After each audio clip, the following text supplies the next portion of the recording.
Alhamdulillahirabbil alamin. Wassalatu wassalamu ala sayyidina Maulana Muhammadin wa ala alihi wa sahbihi ajma'in, amma ba'd. Rabbi yassir wa la tu'assir, Rabbi tamim bil khair. Bisanadina al-muttasili ila Imam Ibn Majah rahimahullah, وقد صلى سره وأدام نفع بعلومه وبركاته ونفحاته ومداته وكرامته في الدارين آمين. باب من أحق بالإمامة. Bab tentang seseorang yang lebih layak jadi imam. Hadis.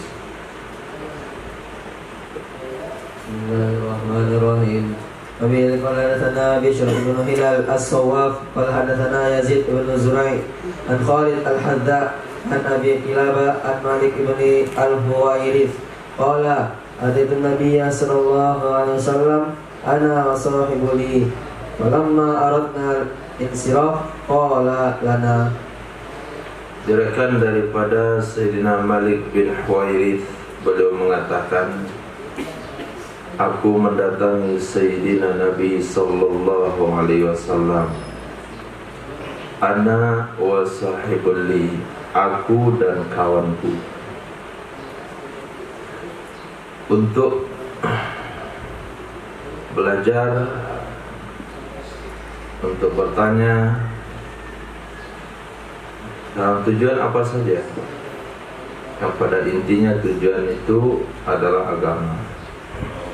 Falamma aradna, maka tatkala kami ingin al-insiraf, pulang, pamitan, balik kampung, qala lana, berkatalah Rasulullah kepada kami, idza hadaratis salatu, apabila telah tiba waktu salat, fa'adzina,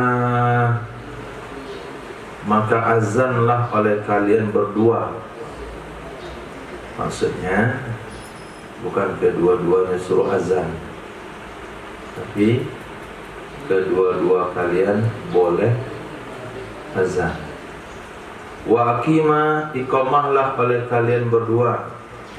Siapa saja di antara kalian boleh iqamah, tapi yang jadi imam, wal ya'ummakuma akbarukuma, hendaklah yang mengimami kalian berdua oleh yang paling tua di antara kalian berdua.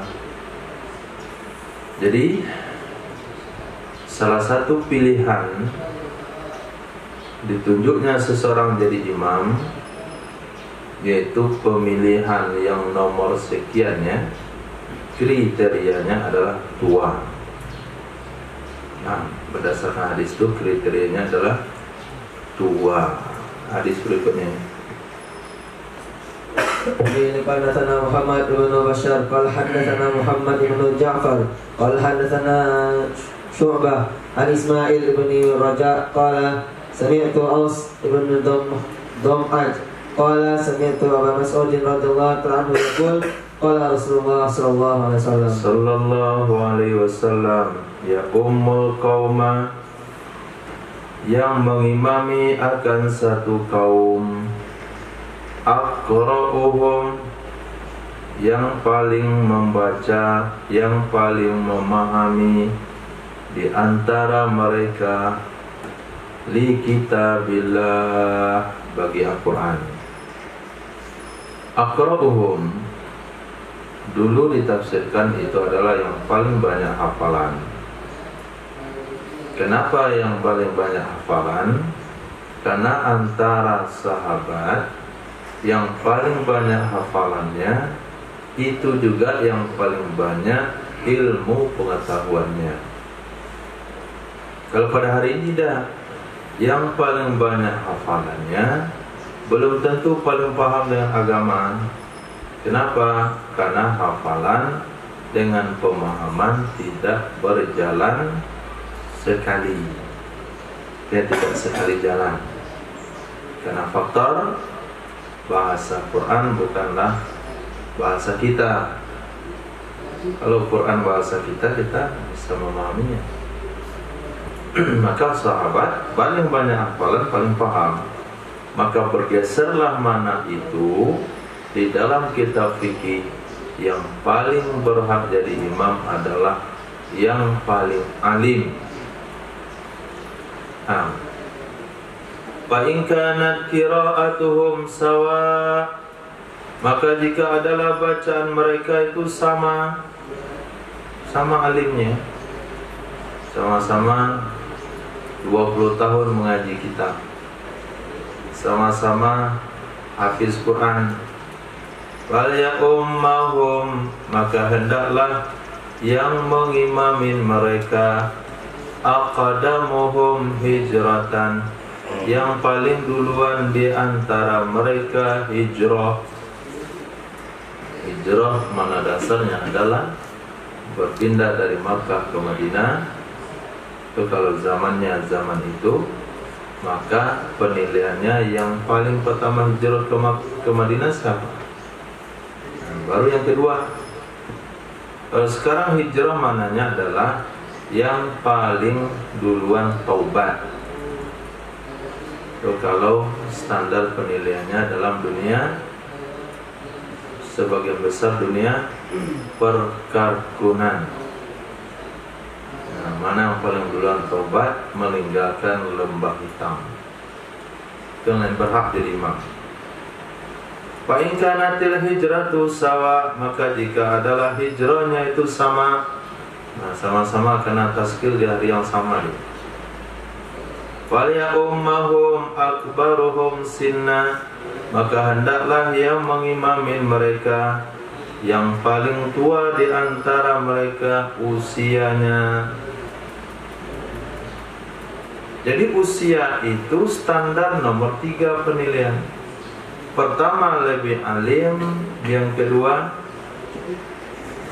lebih duluan hijrahnya,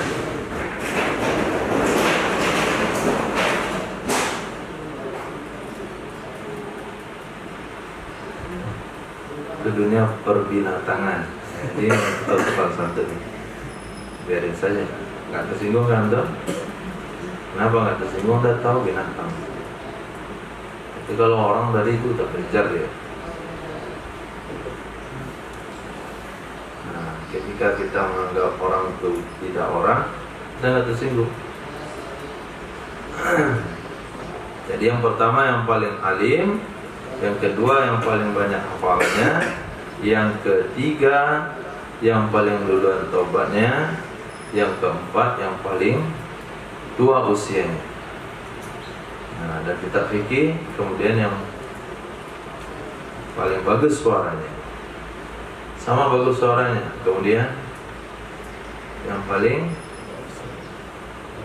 bersih pakaiannya dan badannya, rajin mandi, sama-sama rajin mandi, sama-sama hantu air semua. Ketujuh, yang ketujuh sudah menikah, sama-sama sudah menikah. Yang kedelapan, yang paling cantik istrinya. Ada pula saran ini.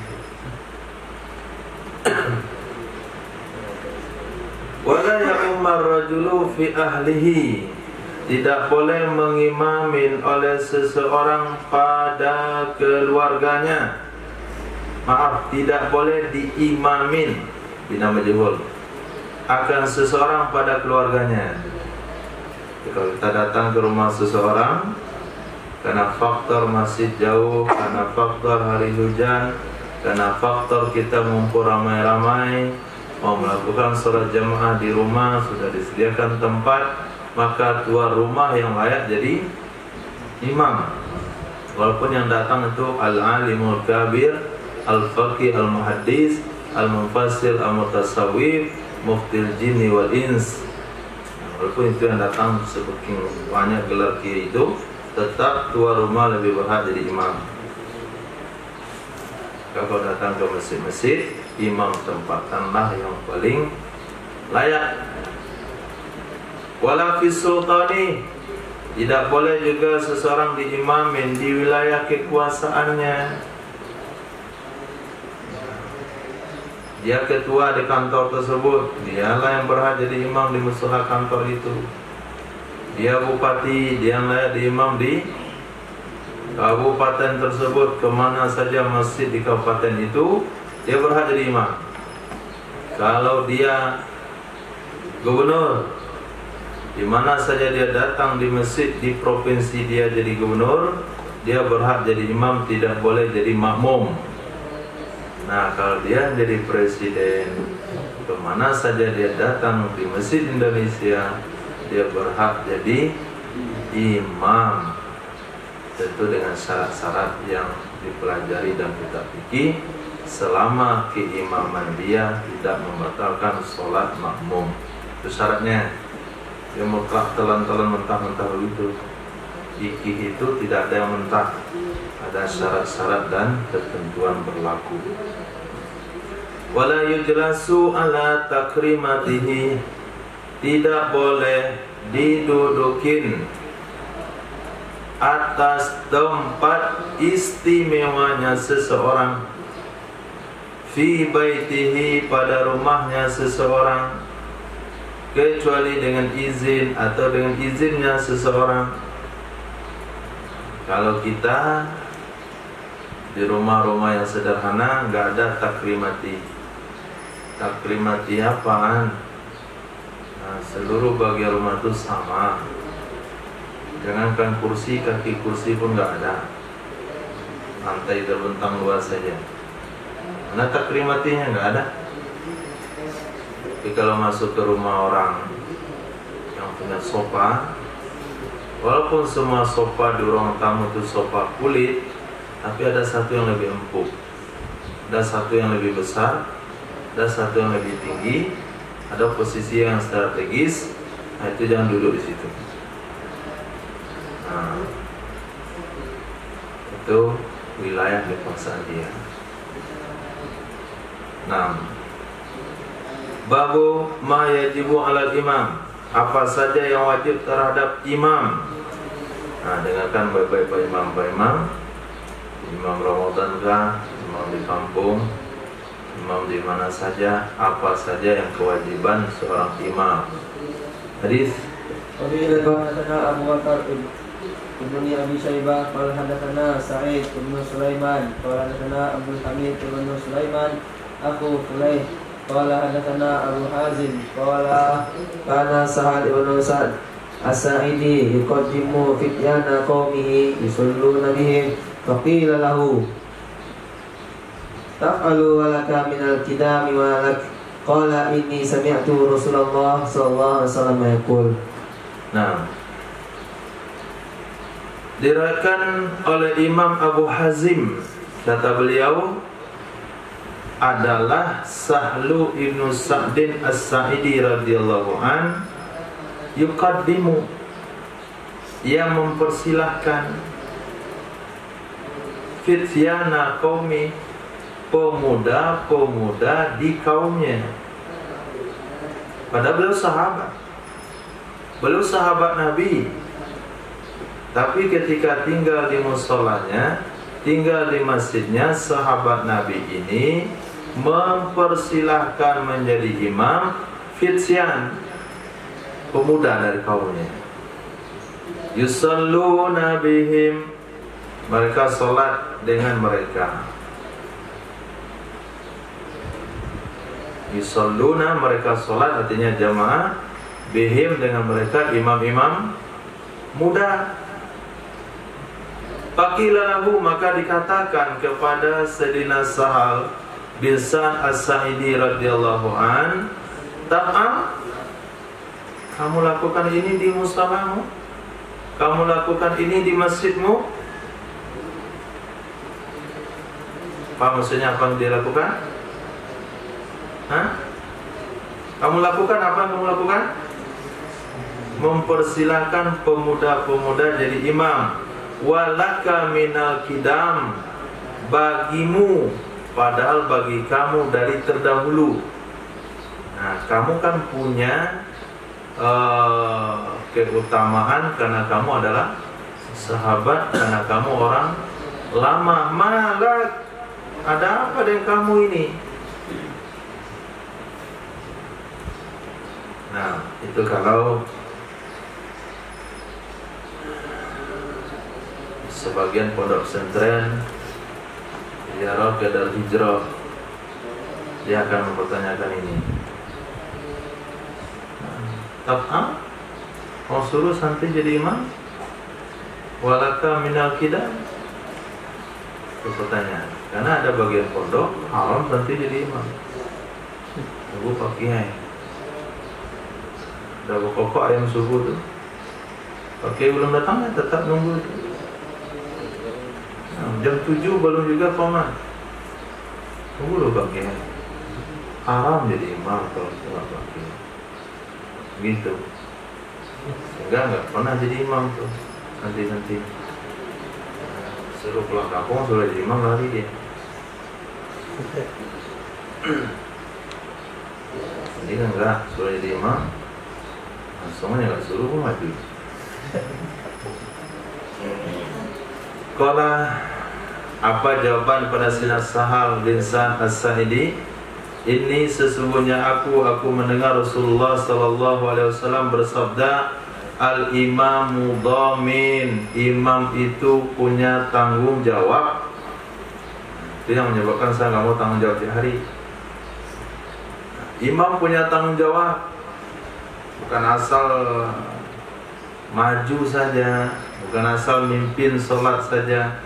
Kamu punya tanggung jawab nggak? Tahu nggak dengan tanggung jawab kamu seorang imam?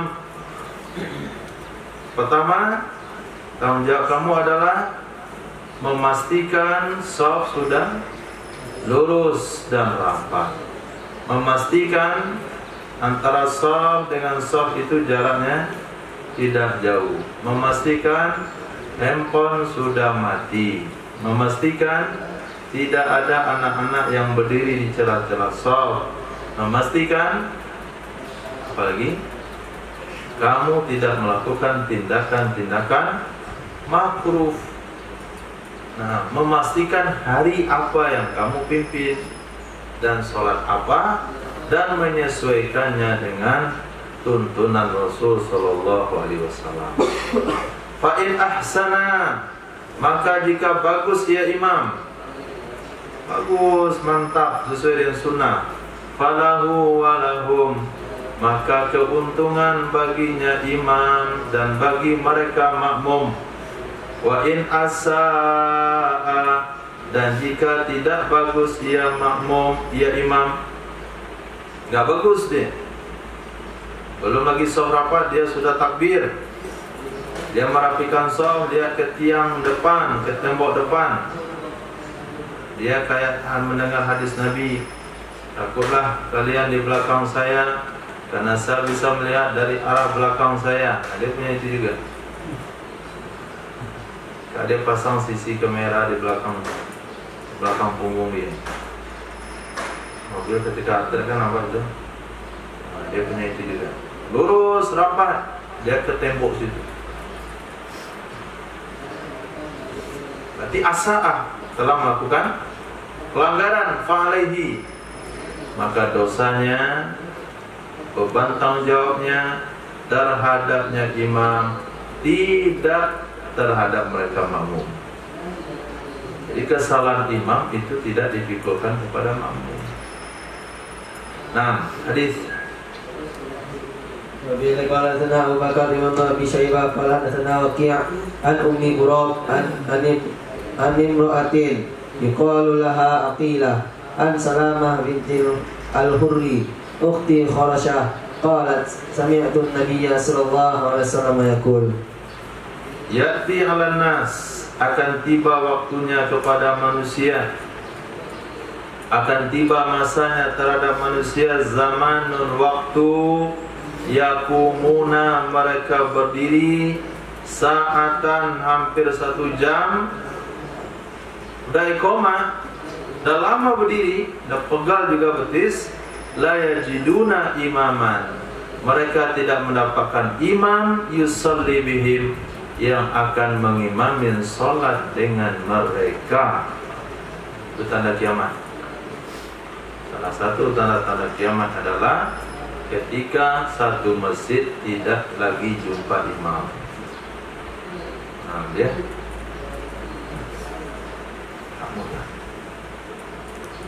kamu. Oh, saya mencet. Sahabat tuh, saya serang. Nggak ada mau jadi imam.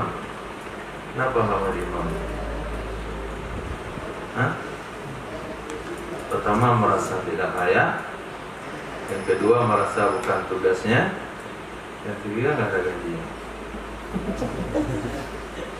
Tapi kalau udah dilantik jadi imam, pasti dia jelaskan tugas tuh.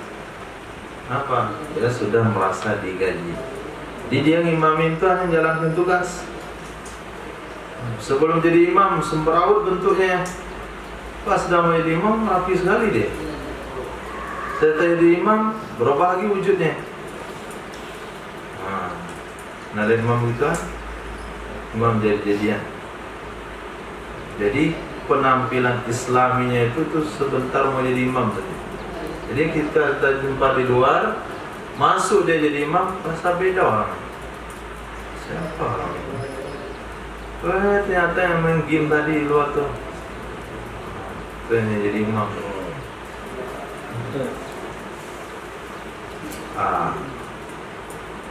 Kenapa dia mau? Sudah berat itu hatinya, berat sekali.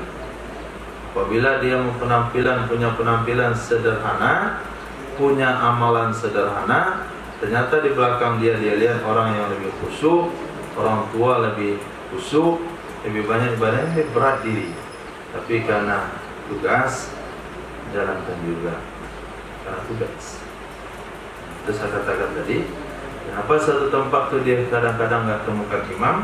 Pertama, merasa tidak layak. Yang kedua, karena tidak digaji. Hadis. Nabi qala sana Muhriz ibn Salama al-Adani qala hadatsana Ibnu Abi Hazim an Abdurrahman ibn Harmalah an Abi Ali al-Hamdani annahu kharaja fi safinatin fiha Uqbah ibn Amir al-Juhani fahanat salatun min as-salawat fa'amarnahu ay yu'ammuna wa qulna lahu innaka ahaqquna bidzalik anta sahibu Rasulillah sallallahu alaihi wasallam fa'aba faqala inni sami'tu Rasulullah sallallahu alaihi wasallam yaqul. Diriwayatkan daripada Abi Ali Al-Hamdani, ini salah satu tabi'in. Kata beliau, annahu kharaja, sesungguhnya beliau pernah keluar.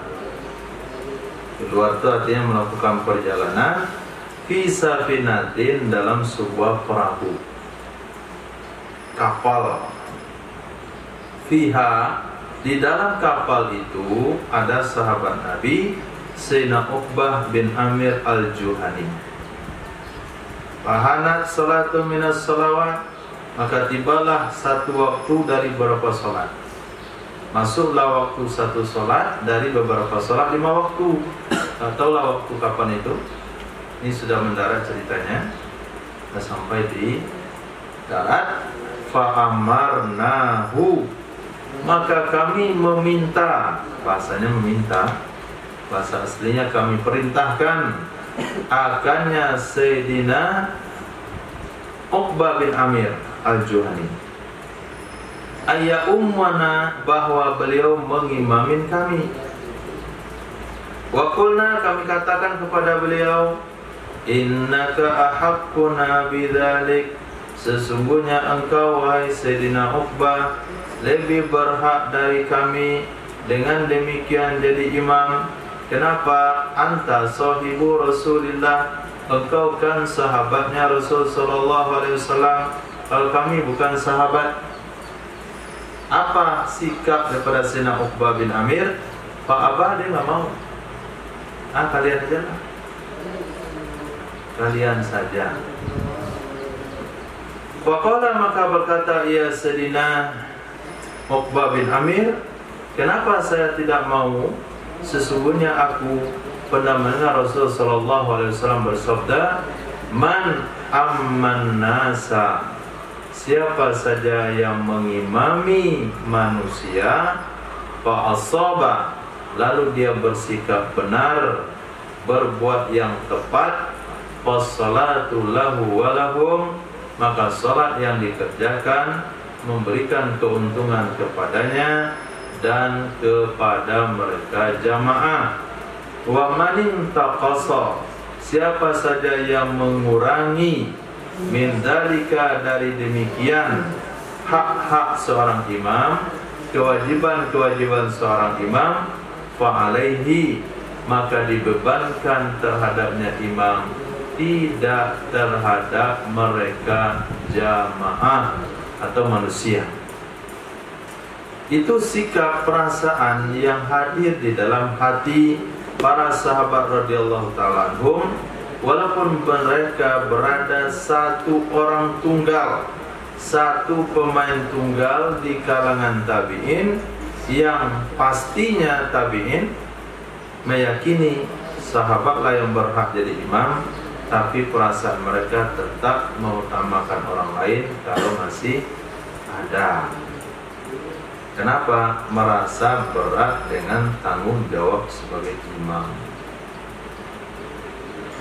Babun man amal qauman falyukhaffif, siapa saja yang mengimami satu kaum maka hendaklah dia mentakhfif, hendaklah dia meringankan sholatnya. Meringankan sholatnya bukan berarti kita buat sholat secepat mungkin. Kita tinggalkan takbiratul ihram, kita tinggalkan iftitah, kita tinggalkan sakta dan sebagainya, bukan itu maksudnya. Nah, falyukhaffifnya nanti kita lihat di hadis-hadis setelahnya. Baca dulu. Wabillahi hadatsana Muhammad bin Abdullah bin Numair qala hadatsana Abi qala hadatsana Ismail an Qais an Nabi Mas'udin qala atan Nabiyya sallallahu alaihi wasallam rajulun wa qala ya Rasulullah inni la ta'akhkharu fi salatil ghadah min ajli fulan lima yutilu bina fiha qala fama ra'aitu Rasulullah sallallahu alaihi wasallam qattu fi mau'izatin asyadda ghadaban minhu yawma idzin. Nah, diriwayatkan dari Sayyidina Abi Mas'ud radhiyallahu an, beliau mengatakan telah datang kepada Nabi sallallahu alaihi wasallam oleh seorang laki-laki, salah satu jamaah masjid yang lain, bukan masjid Madinah. Faqala, maka berkata ia laki-laki tersebut, ya Rasulullah, ini sesungguhnya aku la ata'akharu, sungguh aku melambat-lambatkan diri. Sungguh aku melambat-lambatkan diri fi salatil ghada, dalam salat ghada, salat subuh. Kenapa? Min ajli fulan, dari gara-gara fulan. Saya kalau sholat subuh tuh saya melambat-lambatkan diri karena imamnya fulan. Kenapa imamnya fulan? Lima yutilu bina fiha, karena faktor ia memanjangkan dengan kami padanya sholat subuh. Bacanya panjang kali sholat subuh itu, maka saya lambat datang. Berkata ia Sayyidina Abi Mas'ud, fama ra'aitu, maka aku tidak pernah melihat Rasulullah sallallahu alaihi wasallam qattu, sama sekali, fi mau'izatin, di dalam memberikan nasihat, asyadda ghadaban min, yang lebih kuat marahnya, yang lebih sangat marahnya, minhu, dari karena laporan pada hari itu.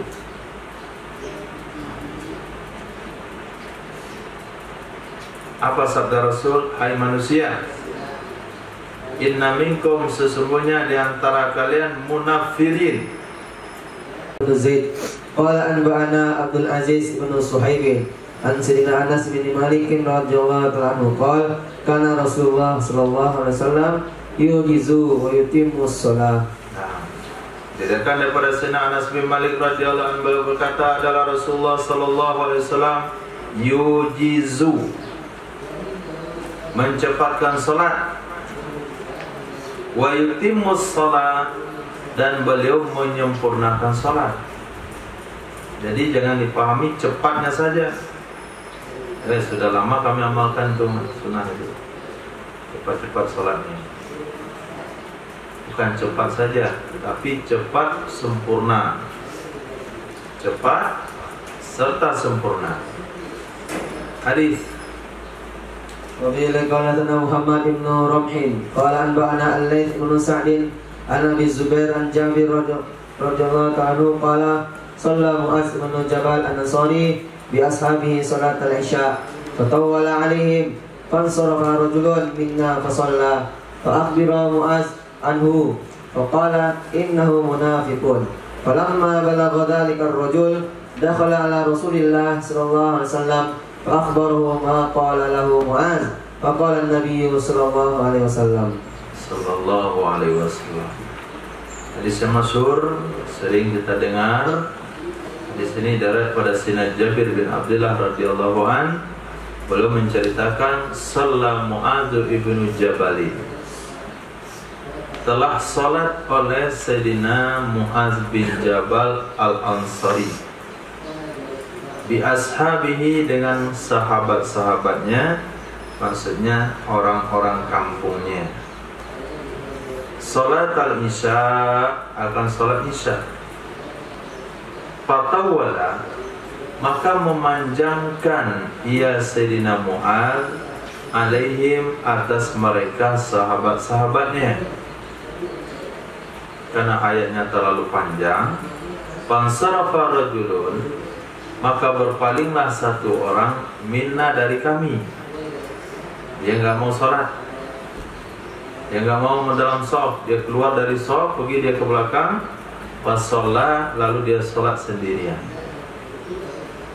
Fa ukhbira Mu'adzun anhu, diberitahukanlah kepada Sayyidina Mu'adz tentang orang tersebut. Tuan Imam, tadi ada jamaah kita karena bacaan kamu terlalu lama, dia batalkan sholat, bikin sholat belakang sendirian. Apa jawaban Sayyidina Mu'adz? Itu munafik. Nah, orang kayak gitu munafik. Falamma balagha dzalika rajul, maka tatkala sampailah demikian berita kepada laki-laki tersebut. Pulang dia ke rumah, jamaah pun dah pulang, jumpa di sawah. Munafik, nanti aku pula saya. Pak Imam bilang kamu munafik. Nah, karena kamu tidak sabar sholat isya lama-lama. Akhirnya laki-laki ini melapor kepada Nabi bukan atas dasar kebencian. Perlu kita pahami, laki-laki ini melaporkan hal ini kepada Nabi bukan karena faktor kebencian, tapi karena faktor kekhawatiran. Jangan-jangan sikap saya memang kayak orang munafik. Itu yang pengen dia kasih tahu kepada Nabi. Masuklah laki-laki tersebut menemui Rasulullah sallallahu alaihi wasallam. Fa akhbarahu, lalu laki-laki itu menceritakan kepada Nabi ma qala lahu Mu'adz, sesuatu yang memperkatakan kepadanya laki-laki itu oleh Sayyidina Mu'adz bin Jabal. Kemarin kita jumpa sama cucunya. Kalaulah hidup itu, maka kita adalah tabi'in sampai makom kita menjadi tabi'in. Kalaulah cucunya itu sahabat, berarti kita sudah jadi tabi'in. Ada di antara antum yang masuk ke dalam, jumpa dalam, langsung jadi tabi'in aja. Tabi'in, tabi'in menyusul ke kubur. Faqala Nabi sallallahu alaihi wasallam, berkatalah Nabi sallallahu alaihi wasallam, dipanggillah Sayyidina Mu'az. Ini kisahnya dipotong sedikit. Nabi panggillah Sayyidina Mu'az, Nabi beliau nasihat. Salah satu ucapan Nabi kepada Sayyidina Mu'az, aturidu an takuna fattanan ya Mu'az? Apakah kamu ingin bahwa adalah kamu itu penyebar fitnah wahai Mu'az?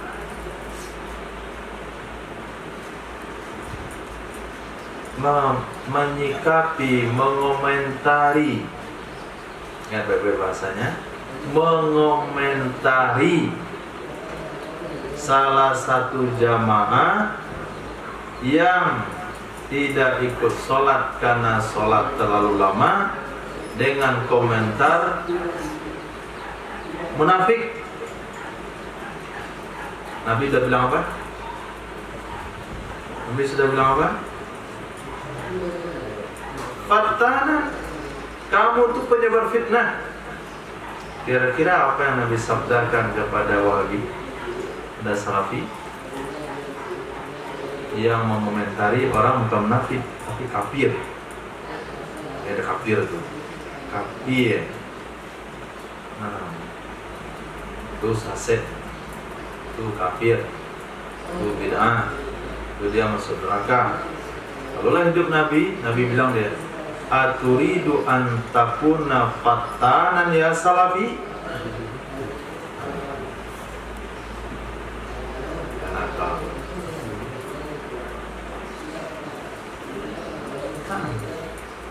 Sayyidina Mu'az bilang munafik kan level rendah itu.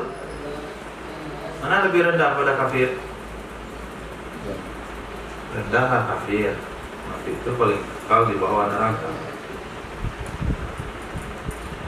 Idza shallaita bin nas, apabila kamu mengerjakan salat dengan manusia, bacalah ayat wasyamsi wa duhaha, bacalah ayat sabbihisma rabbikal a'la, bacalah wallaili idza yaghsha, bacalah iqra bismi rabbik. Semua yang Nabi sarankan itu surah-surah kamilah, surah-surah sempurna. Tidak Nabi katakan bacalah 3 akhir surah Baqarah, lillahi ma fis samawati wa ma fil ardh. Bacalah 2 akhir surah, 3 akhir surah Al-Hasr.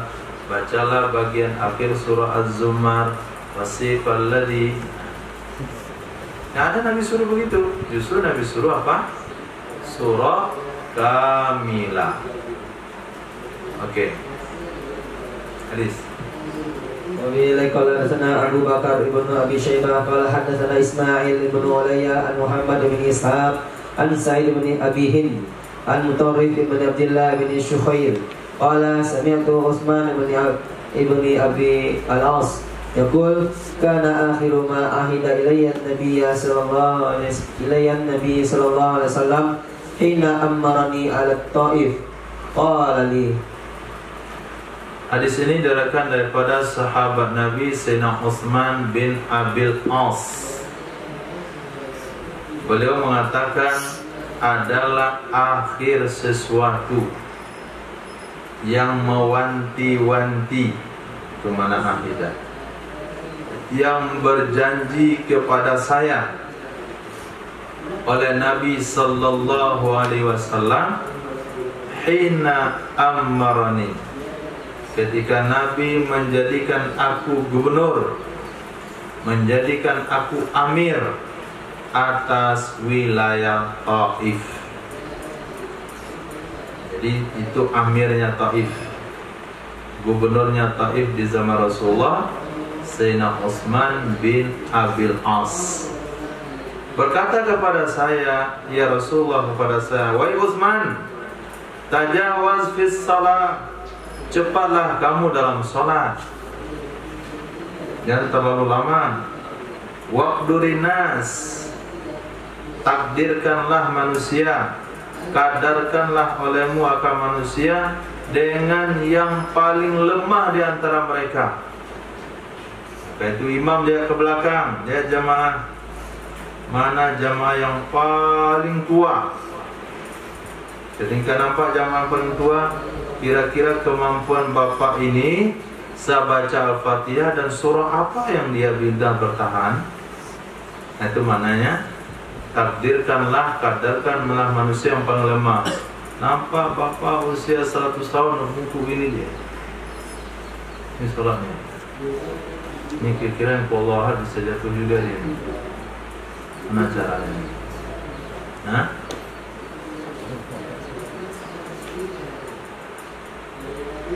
Di hari ini kita lihat orang-orang setengah tua pun sudah sholat di kursi.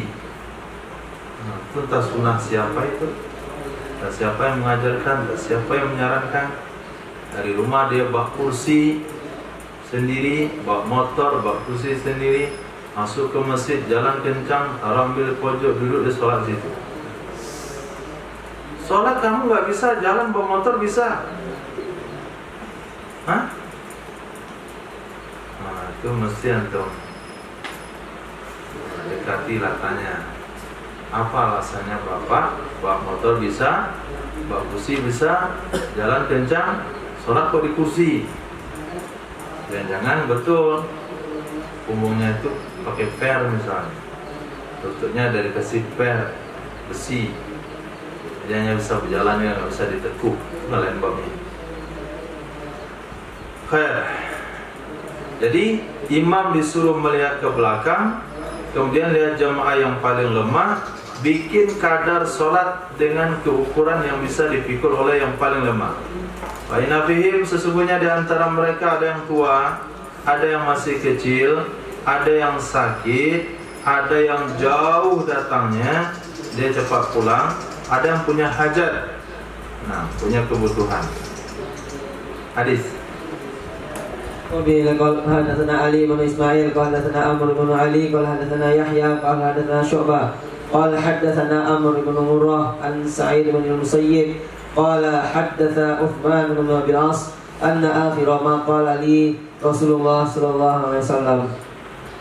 Dari Sayyidina Utsman bin Abi As radhiyallahu an, sesungguhnya akhir sesuatu yang berkata kepada saya oleh Rasul sallallahu alaihi wasallam adalah, idza amamta, apabila kamu menjadi imam, fa akhiffa bihim, maka ringankanlah oleh kalian, mereka ringankanlah oleh kamu dengan mereka makmum. Bab al-imamu yukhafifus shalah idza hadatsa amrun, imam meringankan salat apabila terjadi urusan, terjadi perkara secara tiba-tiba. Dari awal kita sudah cek imam makmum kita, ternyata makmum yang bersemangat, usianya rata-rata 45 ke bawah, 50 saja, 50 ke bawah, kadang 50 ke atas. Jadi kita sudah rancang sholat subuh itu ada alif lam mim sajadah. Kita mulailah. Bismillahirrahmanirrahim. Waladhdallin. Alif lam mim. Dengan Muhammadiyah, dengan U, dia nggak baca Bismillah di surah. Nah, pas waktu itu terjadi gempa. Lanjut ya. Tanzil kitab la raiba fihi min rabbil alamin. Jatuh atap mimbar. Lanjut lagi. Tatajafa junubuhum, jatuh loteng masjid.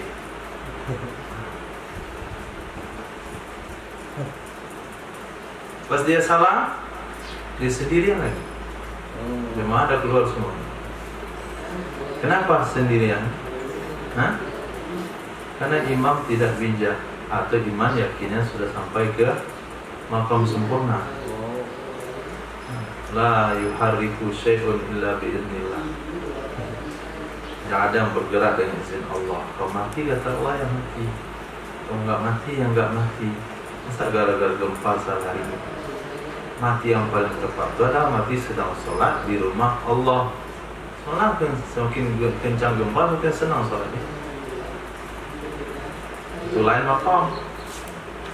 Nah, tapi kalau secara standar fikihnya, kalau terjadi perkara-perkara seperti itu dipercepat sholatnya. Khair, kita lihat hadisnya. Qala hadatsana Nasr bin Ali al-Jahdami, qala hadatsana Abdul A'la, qala hadatsana Sa'id an Qatadah an Sayyidina Anas bin Malik radhiyallahu anhu qala Rasulullah sallallahu alaihi wasallam, ini sesungguhnya aku la adkhulu, sungguh aku masuk bis salati, dalam salat. Artinya aku mulai takbir. Wa ini sesungguhnya aku uridu, aku ingin iltalataha, melamakannya salat. Kenapa dilamakan? Karena cocok dengan makmumnya, enggak ada yang sakit. Fa asma'u, lalu aku mendengar buka as-sabi, tangisan seorang anak bayi. Fa atajawwazu fi salati, maka aku percepat salat aku. Apa urusannya suara anak bayi? Mimma, dari karena sesuatu, itu min tahlil. Kenapa dipercepat? Dari karena sesuatu, a'lamu, yang saya tahu, liwajdi ummihi, karena perasaan ibunya, bibukaihi, dengan tangisannya anak bayi. Ketika anak bayi itu menangis, perasaan ibunya pertama, kenapa anak saya menangis tiba-tiba? Perasaan ibunya yang kedua, apa kata orang nanti selesai sholat ketika anak saya menangis? Jangan ada omelin, diomelin. Kamu kalau mau sholat tinggal anak di rumah, jangan bawa di sini. Suruh asuh sama bapaknya. Atau bapaknya nggak mau sholat, aku diomong begitu. Nah, perasaan itulah yang dijaga oleh Rasulullah. Perasaan berapa orang? 1 orang. Begitu Nabi mempercepat sholat demi menjaga perasaan 1 orang wanita. Nah, hadis. Qala hadatsana Ismail bin Abi Karimah al-Harrani, qala hadatsana Muhammad bin Salama an Muhammad bin Abdullah ibn Ulatha an Hisham ibn Hassan an Hasan an Sayyidina Utsman ibn Abi al-As radhiyallahu ta'ala anhu qala Rasulullah sallallahu alaihi wasallam, inilah asma'u, sesungguhnya aku mendengarkan buka as-sabi, tangisan seorang anak bayi. Fa'atajawwazu, maka aku mempercepat fis salati, dalam salat. Bihi lahi. Qala hadatsana Abdul Rahman bin Ibrahim, qala hadatsana Umar bin Abdul Wahid wa Bishr bin Bakr anil Auza'i an Yahya bin Abi Katsir an Abdullah bin Abi Qatadah an abihi, yakni Sayyidina Abi Qatadah radhiyallahu anhu qala Rasulullah sallallahu alaihi wasallam, ini sesungguhnya aku sungguh aku berdiri bis salati, dalam ibadah salat. Wa ana, sesungguhnya aku, wa ana, padahal aku, uridu, aku ingin, an utawwila fiha, bahwa aku lamakan padanya salat. Fa asma'u buka as-sabi, lalu aku mendengarkan tangisan seorang anak. Fa atajawwazu, maka aku mempercepatnya. Karahiyata, karena aku tidak mau, ayyasukka ala ummi, bahwa memberatkan ia tangisan atas ibunya si bayi. Babu iqamati sufuf, bab tentang meluruskan shaf. Wabillahi hadatsana Ali bin Muhammad qala hadatsana Waqi' qala hadatsana Al-Amash anil Musayyib bin Rafi' an Tamim bin Tarafah an Jabir bin Samurah Aswa'i radhiyallahu ta'ala anhu qala Rasulullah sallallahu alaihi wasallam, ala tasufun, kenapa tidak kalian merapatkan shaf? Kenapa kalian tidak membuat shaf? Kama tasuful malaikatu 'inda rabbiha, sebagaimana berbaris bersaf-saf oleh malaikat-malaikat di sisi Tuhannya. Qala berkata ya Sina Samurah As-Suwa'i, Sina Jabir bin Samurah As-Suwa'i radhiyallahu an, qulna, kami katakan kepada Nabi sallallahu alaihi wasallam, wa kaifa tasuful malaikatu inda rabbiha, bagaimana berbarisnya malaikat-malaikat di sisi Tuhannya. Ceritakan wahai Nabi supaya kami bisa mengikutinya. Qala berkata ya Nabi sallallahu alaihi wasallam, yutimmuna sufufal uwal, bukan awal tapi uwal. Uwal itu jamak daripada awalun pertama, awalani dua yang pertama, uwal yang pertama, menyempurnakan mereka akan soft yang pertama. Tak ngerti orang tu. Kalau dia mengantuk dengan dia pertama, maka arti yang lebih mudah adalah menyempurnakan mereka akan soft terdepan. Itu mana uang. Wa yatarassuna fi shaf, dan mereka saling merapat di dalam barisan. Saling merapat, ada sirah musyarakah di situ. Pakai sirah musyarakah, saling merapat. Kenapa perlu bahasa saling? Kalau enggak ada keinginan untuk bersama, maka tidak bisa rapat satu itu. Bisa rapat. Yang sebelah kiri kita nggak mau rapat, yang sebelah kanan kita juga nggak mau rapat. Yang mau rapat tuh kita sendiri. Apa yang terjadi? Ngangkang. Bahasa saya itu buka kaki lebar. Itu yang terjadi. Mau kita pilih yang sebelah kiri, sebelah kanan berlubang. Kita pilih yang sebelah kanan, sebelah kiri berlubang. Dia nggak mau geser. Dia udah tancap sejadahnya di situ. Nggak mau geser lagi. Maka dia nggak mau sejadah lebarnya diinjak orang. Akhirnya apa yang terjadi? Sok renggang.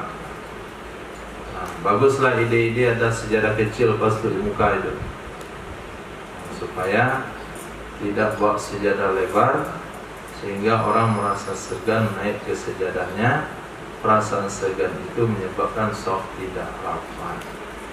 Oke, maka perlu saling. Kalau ada bahasa saling, maka dia akan menggerakkan kita untuk menginjak sejadahnya. Bilang nggak apa-apa, injak aja. Injak saja, macam rapat. Itu yang rapat.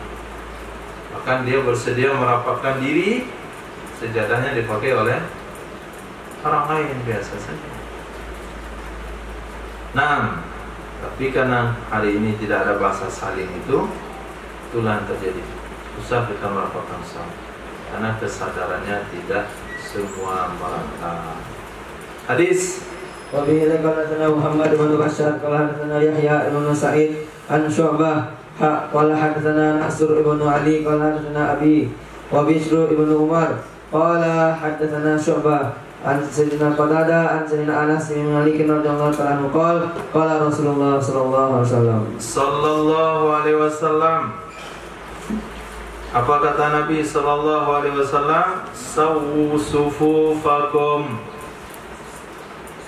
rapatkanlah oleh kalian saf kalian. Fa inna taswiyatas sufuf, maka sesungguhnya meluruskan shaf itu bahagian dari kesempurnaan salat. Sawwu sufufakum, istawu sufufakum, salah. Istawu itu nggak pakai sufuf. Istawu wastaqimu. Mau pakai sufuf, kalimatnya adalah sawwu, rapatkan, luruskan saf kalian. Hadis. Wabil qala sana Muhammad bin Bashar qala sana Muhammad bin Ja'far قال حدثنا شعبة قال حدثنا سماك بن حرب أنه سمع النعمان بن بشير رضي الله تعالى عنه يقول كان رسول الله sallallahu alaihi wasallam yusawi, meluruskan ya Nabi akan shaf. Adalah Rasulullah sallallahu alaihi wasallam yusawi, meluruskan ya Rasulullah akan shaf, hatta yaj'alahu misla rumhi, sehingga menjadikan ya Nabi, memposisikan ya Nabi akan shaf seperti tombak. Tombak atau kid, anak panah. Nabi memposisikan shaf itu seperti anak panah. Anak panah apa maksudnya?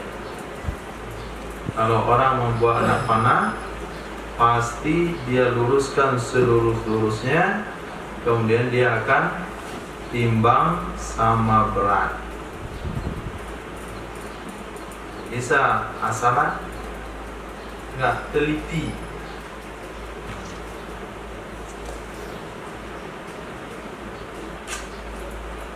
Nggak mau nih pakai lengkok. Nah, bakar dikit lagi dulu, lurusin. Itu meluruskan anak panah. Tapi kalau memotong agar-agar, lurus, itu nggak perlu tanda-tanda aja. Yang penting lurus, agak lurus itu selesai. Mirol, nah itu bakar. Lurus, agar-agar nggak gitu.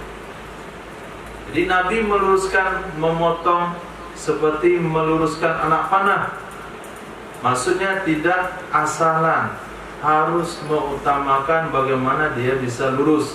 Itu pengen yang disampaikan oleh sahabat tersebut, bagaimana saking pentingnya memperhatikan lurusnya shaf, diposisikan seperti meluruskan anak panah. Allah. Qala, berkata dia Sayyidina Nu'man bin Bashir, Faro'a, maka melihat ya Nabi, sadra rajulin nati'an, dada seorang laki-laki terangkat. Nabi melihat dada seorang laki-laki terangkat. Terangkat itu artinya keluar dari shaf. Itu sahabat kan? Sekarang Nabi hidup pasti batnan rajulin nati'an. Tenor ini gak lurus.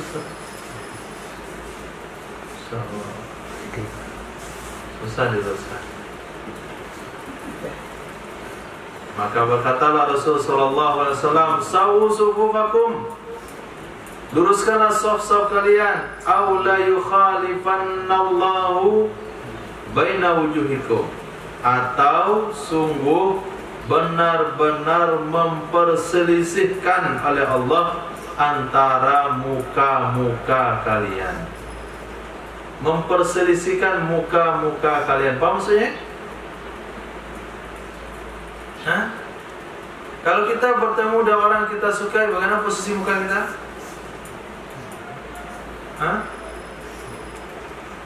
Nggak tahu juga. Kita jumpa sama orang yang kita sukai, bagaimana posisi muka kita? Bertemu di jalan berpapasan, mana posisi muka? Lurus. Nah, habis semua dari situ. Nampak di jauh tuh orang gak kita sukai. Mana mukanya? Satu ke kanan, satu ke kiri. Kayak nampak gitu. Itu la yukhalifanallahu baina qulubikum. Artinya kalau shaf gak lurus, mananya kalian akan membenci satu sama lain. Benci, kebencian satu sama lain. Nah, berarti mulailah sesuatu persatuan umat dari sholat berjamaah. Itu yang dipahami oleh Yahudi. Kalaulah satu masjid sholat jamaahnya seperti sholat subuh, itu menandakan kemajuan Islam. sudah mulai bangkit kembali. Jadi kalau kosong, Idul Fitri yang ramai itu dikatakan adalah sholat subuh yang ramai. Sampai sholat subuh itu kayak sholat Idul Fitri, ada sejadah-sejadah sampai keluar, itu baru menggetarkan. 6. Wabihi ilaihi Bila qala Hisham ibn Ammar qala hadatsana Ismail ibn Ayyash qala hadatsana Hisham ibn Urwah an nabihi an sayyidatina Aisyah radhiyallahu anha qalat qala Rasulullah sallallahu alaihi wasallam, innallaha, sesungguhnya Allah, wa malaikatahu, dan malaikat-malaikatnya Allah, yusallun, mereka mendoakan, alal ladina, atas orang-orang, yasiluna sufuf, yang mereka menyambung shaf.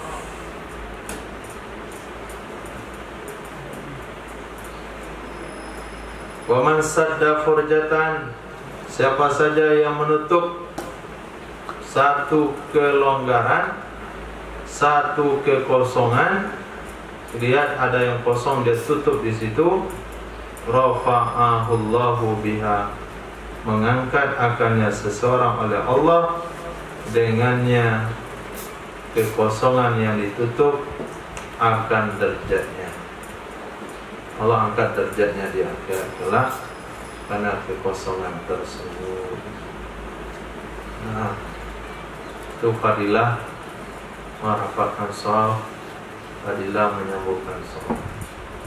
Babu fadlis shafil muqaddam, bab kelebihan keuntungan shaf di depan. Hadis. Bila qala Abu Bakar bin Abi Syaibah qala hadatsana Yazid bin Harun qala anba'ana Hisham ad-Dastuai an Yahya bin Abi Katsir an Muhammad bin Ibrahim an Khalid bin Ma'dan an Ibad ibn Sariyah radhiyallahu anhu anna Rasulullah sallallahu alaihi wasallam kana yastaghfiru lis-shafil muqaddam thalathan wa tsani marratan. Ya Rabbi, diriwayatkan daripada Sayyidina Irbad bin Sariyah radhiyallahu an, sesungguhnya Rasulullah sallallahu alaihi wasallam kana, ada ya Rasul sallallahu alaihi wasallam, yastaghfiru, memohonkan istighfar, memohonkan ampunan bagi shaf terdepan 3 kali, bagi shaf nomor 2 sekali saja. Itu doa Nabi kepada orang-orang yang ada di shaf pertama. Hadis. Bila hadatsana Muhammad bin Bashar qala hadatsana Yahya bin Sa'id wa Muhammad bin Ja'far qala hadatsana Syu'bah qala sami'tu Talha bin Musarrif yaqul sami'tu Abdurrahman bin Auf Sajah yaqul sami'tu Al-Bara bin Azib radhiyallahu anhu yaqul sami'tu Rasulullah sallallahu alaihi wasallam yaqul innallaha wa malaikatahu yusholluna 'alas saffil awwali, sesungguhnya Allah dan para malaikatnya mendoakan kepada orang-orang yang ada di shaf pertama. Hadis. Bila qala Abu Thawr Ibrahim ibn Khalid qala hadatsana Abu Qattan qala hadatsana Syu'bah an Qatadah an Khilas an Abi Rafi' an Sayyidina Abi Hurairah radhiyallahu anhu qala Rasulullah sallallahu alaihi wasallam, qala Rasulullah sallallahu alaihi wasallam, lau ta'lamuna, jikalau kalian mengetahui, ma pahala yang ada pada shaf pertama, lakanat qur'atan, sungguh lakanat qur'atun, itu kanatnya bermakna sempurna, bertugas tam. Lakanat qur'atun, sungguh akan terjadilah undian. Itu karena yang tam, dia tidak butuh maf'ul bih, dia tidak butuh khabar, dia langsung punya fa'il doang. Lakanat qur'atun, sungguh akan terjadi undian kalau sekiranya orang tahu berapa besar pahala pada shaf pertama. Kenapa undian terjadi? Karena orang akan tiba dalam waktu yang sama dan memperebutkan shaf pertama. Ternyata mereka nggak muat di shaf pertama, maka akan diundi. Siapa yang keluar namanya, itu yang berhak mendapatkan shaf pertama. Hadis. Wabil hadatsana Muhammad ibn al-Musafa al-Himsi qala hadatsana Anas bin Iyad qala hadatsana Muhammad ibn Amr ibn Al-Qamah an Ibrahim bin Abdurrahman bin Auf an abihi qala Rasulullah sallallahu alaihi wasallam. Qala Rasulullah sallallahu alaihi wasallam, Innallaha wa malaikatahu yusholluna ala saffil awal. Sama mana ini? Yang hadis nomor 2. Babu suhufin nisa, bab berbicara tentang saf-saf wanita. Hadis. Bila kata Ahmad bin Abdah qala sana Abdul Aziz bin Muhammad anil Ala an abihi an Sayyidina Abi Hurairah wa an Suhail an abihi an Sayyidina Abi Hurairah radhiyallahu anhu qala Rasulullah sallallahu alaihi wasallam Sallallahu alaihi wasallam, khairu sufufin nisa akhiruha. Sebaik-baik saf-saf bagi wanita adalah yang paling di belakangnya. Wa syarruha, yang paling jeleknya saf awwaluha, yang terdepannya. Wa khairu sufufir rijal, sebaik-baik saf-saf bagi laki-laki adalah yang bagian depannya. Wasyarruha akhiruha, sejelek-jeleknya saf adalah yang bagian akhirnya. Satu kali saya ditanyakan, apa maksud pemahaman hadis sebaik-baik saf bagi wanita itu belakang? Bukankah wanita itu sudah safnya di belakang? Jadi itulah yang terbaik, nggak campur sama bapak-bapak. Itu pemahamannya. Pemahaman sebenarnya mana? Dari seluruh saf wanita itu, yang terbaik buat dia adalah paling belakang. Oke. Berarti bapak-bapak isi dulu saf ke paling depan, ibu-ibu saf terbaiknya yang dinding paling belakang. Itu cara yang terbaik. Kalau demikian, berarti masjid supaya sesuai dengan sunnah, maka di belakang nggak ada pintu. Ada pintu di belakang. Kita buat aula nanti rencananya pakai pintu di belakang. Tapi ketika gabung putri di situ sholat, pintunya dikunci. Nah, masuknya di mana? Tengah. Tengah tuh dikasih 2 pintu. Kanan tuh bapak-bapak, kiri tuh ibu-ibu. Bapak-bapak masuk dari pintu, isi kalian depan penuh.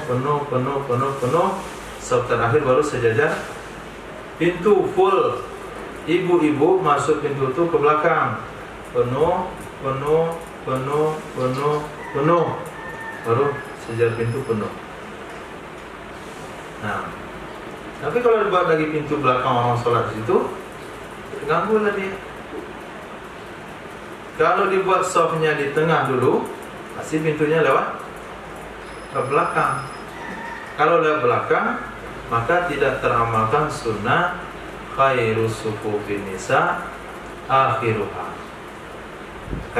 Itu pintu masjid yang memenuhi syarat untuk saf wanita. Hadis. Bila kata Ali bin Muhammad qala hadatsana Waqi' an Sufyan an Abdullah bin Muhammad bin Aqil an Sayyidina Jabir bin Abdullah radhiyallahu anhu qala Rasulullah sallallahu alaihi wasallam, khairu sufufir rijal muqaddamuha wa syarruha muakharuha wa khairu sufufin nisa muakharuha wa syarruha muqaddamuha. Hadisnya sama maknanya. Babus salati bainas sawari bisaf. Bab salat antara tiang-tiang dalam saf. Antara tiang-tiang. Aula kita pada hari ini terpaksa kita buat saf antara tiang-tiang. Sudah ada tiang-tiang belum? Sudah ada? Sudah ada? Enggak ada. Yang ada antara tiang dan dinding. Ada masjid itu tiangnya banyak. Nah, antara tiang itu ada saf. Kemudian tiang saf, kemudian tiang saf lagi. Apa hukumnya sholat antara saf yang tengah-tengahnya ada tiang? Hadis. Kami lakukan Zaid bin Akhzam Abu Talib qala hadatsana Abu Dawud wa Abu Qutaibah qala hadatsana Harun ibn Muslim an Qatadah an Muawiyah bin Qurra an Nabihi qala kunna nunha an nasuffa baina sawari ala ani Rasulillah sallallahu alaihi wasallam wa nutradu anha tordan. Kata Sayyidina Muawiyah bin Qurrah dari ayah beliau, berarti Sayyidina Qurrah radhiyallahu an. Apa kata beliau? Kunna, ada kami dulu, nunha, kami dilarang, an nasuffa, bahwa kami membuat barisan, bainas sawari, antara tiang-tiang di zaman Nabi sallallahu alaihi wasallam. Wa nutradu anha, kami diusir darinya tiang-tiang, benar-benar diusir, benar-benar dijauhkan, sehingga tidak ada shaf antara tiang dengan tiang. Oke. Ini rumus apa? Rumus tiang masjid yang sesuai dengan sunnah. Kita sudah mempraktekkan di musola aula kita. Musola kemarin.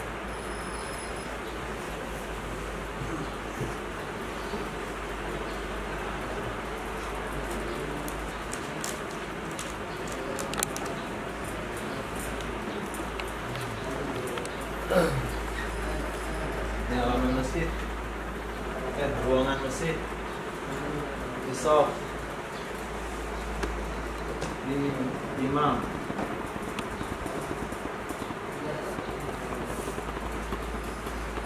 besok pertama.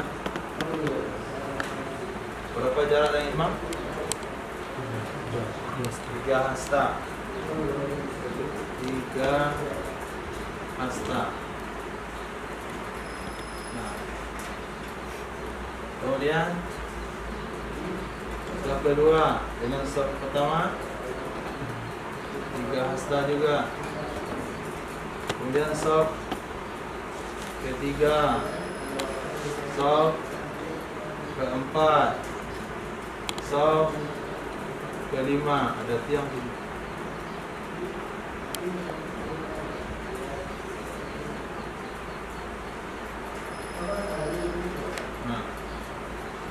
Ada tiang. Ini ada tiang. Besar-besar lagi tiang. Ya, yang Nabi larang sholat di mana? Di sini. Ini ada orang. Ada orang. Ini ada orang. Ini juga ada orang. Ada ini tiang. Antara tiang-tiang ini nggak boleh sholat. Kosong. Oke, kita kosongkan. WhatsApp di sini.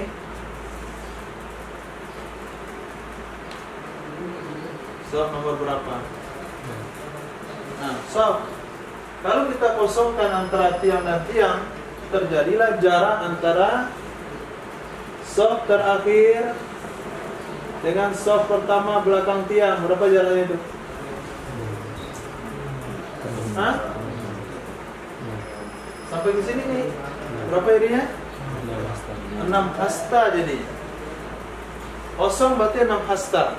Kalau kita isi, ada larangan antara tiang dan tiang. Kalau nggak kita isi, jarak antara shaf dan shaf itu sangat jauh sekali. Apa solusinya? Hah? Solusinya adalah masjid raya Sumbar. Bagaimana masjid itu nggak pakai tiang? Itu solusinya. Biwairi amadin tarawunaha, tanpa ada tiang yang bisa kamu lihat.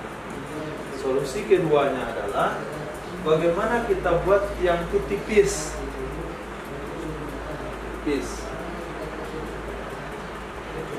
Kata Pak Tukang, nggak kuat. Nah, supaya kuat kita panjangin. Nah, tiangnya tipis tapi panjang, sehingga jarak antara shaf di sini dengan soft di sini itu jaraknya ya betul. Dia kan tipis. Soft ini nih. Nah, sini tiang.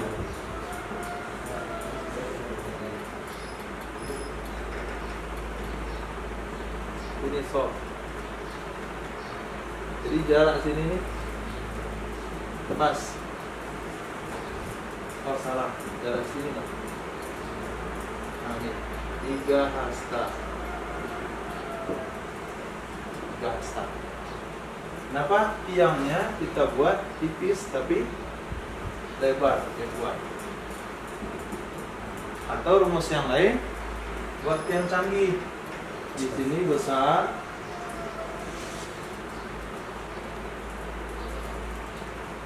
besar tiangnya. Nah sampai pas di kepala susahnya ya.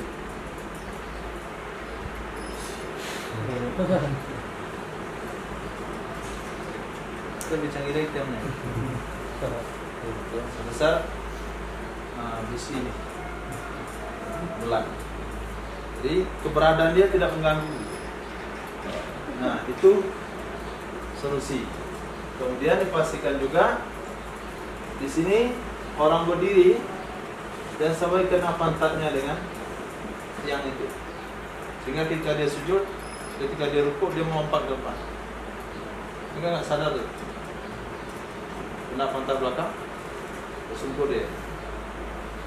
Lalu dikosongin putus saf. Kalau diisi mengganggu sholat.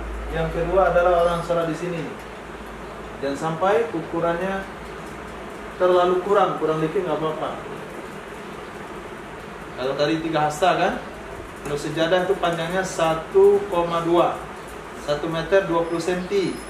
Kita buat safnya 20 cm, sini hanya 1 meter saja. Kenapa? Cuma kurang 20 cm. Letakkanlah di situ nanti Ihsan, Ibnu, Astagfirullah jangan. Agak pendek orangnya. Hasan, Husain, Danda. Nanti kita tulis sama di tiang dulu. Ini tiang ini, tiang ini. Nah, itu solusinya. Baik. Jadi kalau untuk bangun masjid, ada lagi kendala antara sop pertama, kedua, ketiga, keempat dan tiang itu sudah diukur jaraknya dari fondasi sehingga sopnya cukup. Dan dibuat 1, 2, 3. Soh nomor 4 kemakan oleh tiang likit. Nah, ini jadi ini Pak. Kemakan oleh tiang likit. Soh nomor 5 kemakan lagi oleh tiang. Akan dibuat sini putus, sini putus. 2 soft putus gara-gara satu tiang yang tidak cukup syarat. Apinya dikosongkan, digeser-geser karpetnya, direnggang-renggangkan. Apabila terjadi jarak antara soft itu tidak sesuai lagi dengan sunnah, maka kalau mau buat masjid datang dulu kepada ulama fikih untuk memuzakarahkan jarak soft dengan soft itu sesuai dengan sunnah Nabi. Allah. Perlu belajar ilmu arsitek? Tidak perlu kan? Tidak perlu. Nah, fikih yang menentukan ilmu arsitek. Jadi tolong Bapak pikirkan tiangnya tipis tapi kuat. Nah caranya, tuh kamulah yang belajar itu. Pakai semen semua, tak pakai pasir. Kamu mesti dicor dengan cairan besi, dengan cairan timah. Yang penting tipis, kuat. Jangan gosok. Sergir kan? Hanya sama kimia. Kenapa itu? Kalau enggak, buatkan kami masjid tanpa tiang.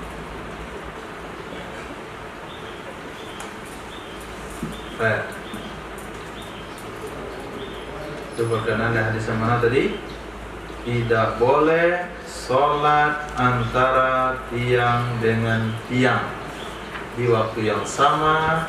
Kita juga tidak boleh menjarakkan antara shaf dengan shaf. Babu sholatir rajuli khalfas shaffi wahdah. Bab tentang sholat seseorang di belakang shaf sendirian. Shaf pertama ada penuh, kedua ada penuh, ketiga kosong, dia sendiri di belakang. Bagaimana hukum sholatnya? Hadis. Wabillahi Abu Bakar bin Abi Syaibah qala hadatsana Mulazim bin Amrin an Abdullah bin Badrin qala hadatsani Abdurrahman bin Ali bin Syaiban an Abi Ali bin Syaiban wa kana min al-wafdi qala kharajna hatta qadimna ala Nabi sallallahu alaihi wasallam fabayanahu. Diriwayatkan daripada sahabat Nabi Sayyidina Ali bin Syaiban. Sayyidina Ali bin Syaiban. Wakana adalah Sayyidina Ali bin Syaiban itu termasuk wafdi, delegasi kaumnya yang diutus untuk jumpa dengan Nabi. Qala berkata ya Sayyidina Ali bin Syaiban, kharajna kami keluar dari mana? Keluar dari mana? Dari kampung kami. Hatta qadimnya sehingga kami berjumpa dengan Nabi sallallahu alaihi wasallam. Babayanahu maka kami membaiat akannya Nabi. Baik itu artinya salaman janji setia. Ya Rasulullah, saya datang ke sini mengucapkan dua kalimat syahadat dan setia menyerahkan harta, nyawa, waktu dan segala-galanya untuk Tuhan. Wa shallaina khalfahu, kami salat di belakangnya Nabi sallallahu alaihi wasallam. Summa shallaina wara'ahu, kemudian kami salat kembali di belakangnya Nabi sallallahu alaihi wasallam, salat yang lainnya lagi. Faqad salata, maka telah menunaikan ia Nabi akan salat setelah Nabi salam ke kiri dan ke kanan. Fara'a, lalu melihat ia Nabi rajulan, seorang laki-laki, farda yang sendirian, yusalli khalfas saffi, yang dia salat di belakang shaf. Ketika Nabi salam ada satu sahabat salat dia sendirian di belakang shaf. Qala berkata ya Nabi sallallahu alaihi wasallam, fawaqafa alaihi nabiyyu hinan saraf, maka berdiri di atasnya laki-laki oleh Nabi sallallahu alaihi wasallam ketika dia berpaling. Ketika dia berpaling, ketika dia mau pulang, langsung Nabi cegat dia. Istaqbil salatak, hadap kembalilah kamu ke salatmu. Apa maksudnya hadap kembali kamu ke salat kamu? Ulang lagi salat kamu. La salata lilladzi khalfas saffi, tidak ada salat bagi orang yang ada di belakang shaf sendirian. Hadis. Wa bi hadatsana Abu Bakar bin Abi Syaibah qala hadatsana Abdullah bin Idris an Husayn an Hilal bin Yasaf qala akhadha bi yadi Ziyad bin Abil Ja'di wa awqafani ala Syekh Birraqqah yuqalu lahu Wabisah bintu Ma'bad faqala shalla rajulun khalfas saffi wahdahu fa amarahu Nabi sallallahu alaihi wasallam ayyu'id. Diriwayatkan dari seorang tabi'in yang bernama Hilal bin Yasaf, kata beliau, akhadha biyadi, telah memegang tangan saya oleh Ziyad bin Abi Ja'di, fa'auqafani, lalu beliau mendudukkan aku. Auqafani itu maknanya memberhentikan aku, artinya mendudukkan aku atas seorang syekh yang ada di Raqqah. Raqqah itu nama tempat bagi seorang syekh yang ada di Raqqah. Nama beliau adalah Tuanku Raqqah. gelarnya maksudnya. Yuqalu lahu, yang disebut baginya dengan Sayyidina Wabisa bin Ma'bad, itu nama kecilnya. Waqala, maka berkata ia, seorang syekh, shalla rajulun, telah sholat seorang laki-laki, khalfas saffi wahda, di belakang saf sendirinya. Fa'amarahu, maka memerintahkan akannya laki-laki tersebut oleh Nabi sallallahu alaihi wasallam ayyu'ida, bahwa ia mengulang salatnya. Jadi sejarahnya kenapa diambil tangannya, kenapa dihadapkan kepada syekh, itu tidak disebutkan. Bisa saja mungkin terjadi perdebatan kecil antara Hilal bin Yasaf ini. Mungkin dia selesai sholat, dilihat oleh kawannya tadi itu sholat sendirian, kamu sendirian sholat di belakang, mungkin gak berjamaah nama itu. Bukan gak jamaah, malah gak sah sholat kamu. Nah, gak apa-apa lah sholat sendirian belakang, memang udah penuh kok, gimana lagi. Nah, itu jangan dia yang boleh. Ini tanya kita. Nah, ketika disampaikan, dibacalah hadis oleh Sayyidina Wabisa bin Ma'bad, orang yang sholat sendirian itu Nabi perintahkan untuk mengulang sholatnya. Babu fadli maimunati shaf, bab kelebihan bagian kanan dari shaf. Bila hadatsana Utsman bin Abi Syaibah hadatsana Muawiyah bin Hisham qala hadatsana Sufyan an Usamah bin Zaid an Utsman bin Urwata an Sayyidatina Aisyah radhiyallahu taala anha. Qalat, beliau mengatakan, qala Rasulullah sallallahu alaihi wasallam, innallaha, sesungguhnya Allah, wa malaikatahu, dan malaikat-malaikatnya, yusallun, mendoakan, ala mayamini sufuf, atas bagian kanan saf-saf. Wa hadatsana Ali bin Muhammad qala hadatsana Waqi' an Mis'ar an Thabit bin Ubaid an Ibn al-Bara ibn Azib an Sayyidina Bara radhiyallahu anhu, kunna, adalah kami dulu, idza shallaina, apabila kami salat, khalfa Rasulillah, di belakang Rasul sallallahu alaihi wasallam, berkata Imam Mis'ar, mimma nuhibbu, di antara yang kami inginkan, wa au mimma uhibbu, antara yang aku cintai adalah annakuma an yamini, bahwa kami berdiri di sebelah kanannya Nabi. Wabil hadatsana Muhammad bin Abi Husain, ini dalil juga menyatakan selepas sholat itu imam dia tidak menghadap ke makmum, tapi hanya duduk memposisikan makmum di sebelah kanannya. Dalil yang dipakai adalah dalil ini, sahabat senang memilih shaf di sebelah kanan Nabi, karena ketika selesai sholat nanti bisa lihat muka Nabi. Nah, tapi hadis itu tidak dimuat oleh Imam Nasai di dalam proses selesai sholat, tapi yang dimuat adalah tentang kecintaan berada di shaf sebelah kanan, bukan perilaku selesai sholat, tidak, tapi dimuat tentang bagaimana pentingnya, bagaimana sahabat menyukai shaf di sebelah kanan. Nabi hadatsana Muhammad bin Abi Husain Abu Ja'far hadatsana Amr bin Utsman al-Kilabi qala hadatsana Ubaidullah bin Amr ar-Raqi an Laisi bin Abi Salim an Nafi an Ibnu Umar radhiyallahu ta'ala maqal, dikatakan kepada Nabi sallallahu alaihi wasallam, inna maisaratal masjid ta'attalat,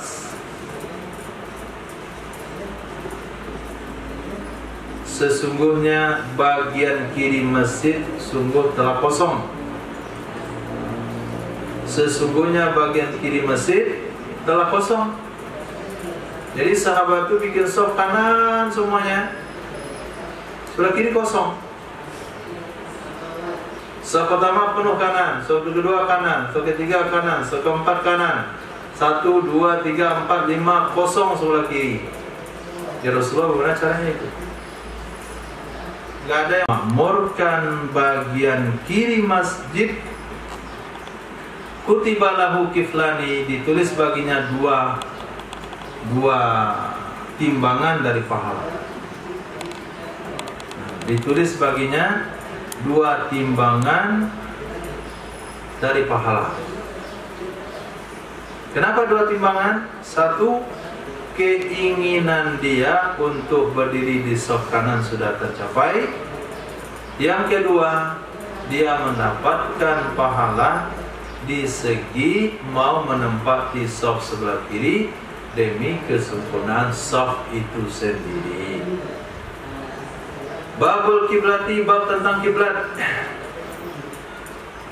Wabil qala sana Abbas bin Utsman ad-Dimashqi qala sana Walid bin Muslim qala sana Malik bin Anas an Ja'far bin Muhammad an Abi an Sayyidina Jabir bin Abdullah radhiyallahu anhu qala lamma faragha tatkala telah selesai oleh Rasulullah sallallahu alaihi wasallam dari tawaf bait, tawaf dari Ka'bah, ata maqam Ibrahim, Nabi mendatangi makam Nabi Ibrahim alaihissalam. Makam yang dimaksudkan di situ adalah tempat berdiri Nabi Ibrahim, sebongkah batu yang Nabi Ibrahim gunakan untuk bangun masjid. Qala Umaru, berkata Sayyidina Umar, ya Rasulullah, ada maqamu abina Ibrahim, ini makam nenek moyang kita Nabi Ibrahim alaihissalam. Alladzi qala Allah Ta'ala, yang difirmankan oleh Allah, wattakhidhu min maqami Ibrahim musalla, jadikanlah oleh kalian dari makam Nabi Ibrahim sebagai tempat solat. Faqala al-walidu faqultu li Malik ahakadza qara, apakah begitu dia baca? Wattakhidhu, ambil olehmu. Qala na'am, iya begitu. Wattakhidhu, ambil olehmu, perintah. Nah, sekarang kita sedikit memahami makna, insyaallah nanti mulai memahami daripada makna tabarruk. Dari makna tabarruk, coba pahami secara jernih. Kenapa Allah Subhanahu wa Ta'ala dalam riwayat yang lain sebetulnya Nabi Sayyidina Umar lah yang menyarankan pada Nabi, ya Rasulullah, bagaimana selesai tawaf itu kamu sholat di belakang makam Nabi Ibrahim. Tidak lama setelah itu turun ayat wattakhidhu min maqami Ibrahim musalla. Ini salah satu ayat yang turun menyetujui pendapat Sayyidina Umar bin Khattab, salah satu dari 13 ayat yang bersepakat dengan pendapat Sayyidina Umar bin Khattab radhiyallahu ta'ala anhu. Kita lihat apa itu batu turuti, tempat berpijak sebenarnya. Hanya batu tempat berpijak, tapi karena yang berpijak itu adalah Nabi Ibrahim. Tempat berpijak waktu bangun Ka'bah, di situ nilainya. Nah, karena dia mempunyai nilai yang berarti, berhubungan dengan orang yang mulia, dalam pembangunan rumah yang mulia, maka dia kena kemuliaan. Berarti ada bahasa tabarruk. Nah, ada bahasa tabarruk. Tapi tidaklah yakin kepada benda itu, ambil berkah. Apa pendapat antum? Kalau sekiranya kita pergi nanti ke Sulawesi, lalu berkunjung ke makam Imam Bonjol, lalu ada salah satu keturunan beliau mengatakan, saya hadiahkan kepada Tuan sorban Imam Bonjol. Nah, jelek ini nggak mau, nah, nggak lihat jeleknya, Tapi lihat tuh sorban, kita cuci, kita wangikan, kita khutbah. Lama-lama semangat imam bonjol muncul dalam diri kita. Itu namanya tabaruk. Semangat tabaruk dengan benda-benda peninggalan orang soleh bukan syirik. Ini dalil kedua dalam Al-Quran kan. Dalil pertama apa hari itu? Apa dalil tabaruk yang pertama? Hari itu tafsir. Mana nih calon penantang salafiyah? Tabut, peninggalan Nabi Musa. Kenapa menjadi simbol kemenangan? Kenapa menjadi tanda seorang raja? Ada di sini sendal. Karena peninggalan orang-orang terpandang. Jangan pula larut dengan hal begituan, sehingga jadi halusinasi dalam otak dia. Dia sibuk gila mencari keris Wilayuda, keris empu gantring, pedang naga puspa. Betapa di Gunung Merapi dan 15 hari itu gak makan. Nampakkan ilham di mana pedang naga puspa. Marilah setan. Ternyata pedang naga puspa itu ada dalam kawah Gunung Merapi. Ambil di situ. Masuk di situ dia nggak balik-balik. Nah, wattakhidhu min maqami Ibrahim musalla. Ambil olehmu makam Nabi Ibrahim itu tempat sholat. Apakah kita jadikan makam Nabi Ibrahim di depan kita? Apakah kita menyembah makam Nabi Ibrahim? Hah? Menyembah nggak? Kalau nggak menyembah, kenapa taruh di depan?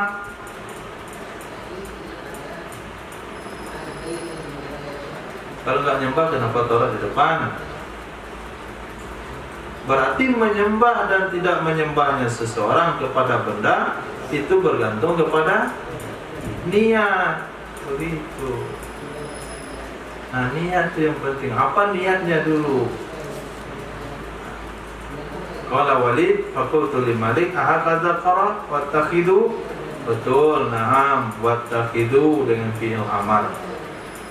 Wa bihi qala haddatsana Muhammad ibn Sabbah qala anba'ana Husaymun an Humaid at-Tawil an Sayyidina Anas ibn Malik radhiyallahu anhu qala Umar, berkata Sayyidina Umar bin Khattab radhiyallahu anhu, qultu, saya katakan, ya Rasulullah, lawit takhazta min maqami Ibrahim musalla.